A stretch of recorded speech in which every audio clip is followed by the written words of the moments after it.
الحمد لله رب العالمين، وبه نستعين على أمور الدنيا والدين، وصلى الله وسلم. وبعد، قال تعالى: وعلى الذين يذيقونه فدية طعام مسكين. قال عليه الصلاة والسلام: إذا أمرتكم بأمر فأتوا منه ما استطعتم، أو كما قال عليه الصلاة والسلام. ومالين أحد تاريخنا وأفرت رمضان كن أفر ولا أفرت أفر. waxaan maanta afursiinay 30 wadaad oo maama Faadima fadwadii culimada ay u fadwadeen ayaa alxamdulilaahi maanta ku afursiinay 30 wadaad oo qaar ka mid ah macallimiintii Daarul Muttaqiin iyo macallimiin kale.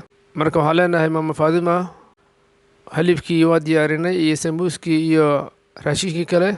waxaan u jeedaana culimadii oo waa afursiinay wayna ku duceeyeen.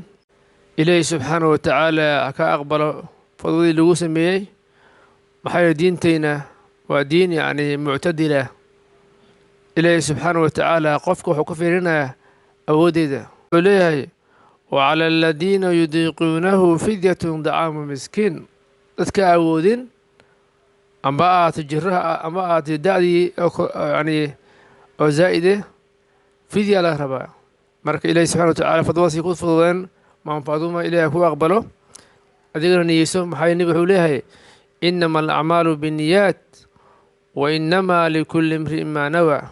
mujida marka xaqiiqatan macallimiin xul ayaan soo xulnay, wayna ku duceeyeen, qur-aanay ku akhriyeen.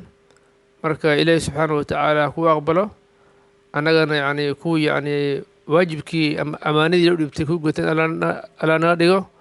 marka waa mahadsan tahay. taqabbal allah fima anfaqta wa baarak allah fima abqayta.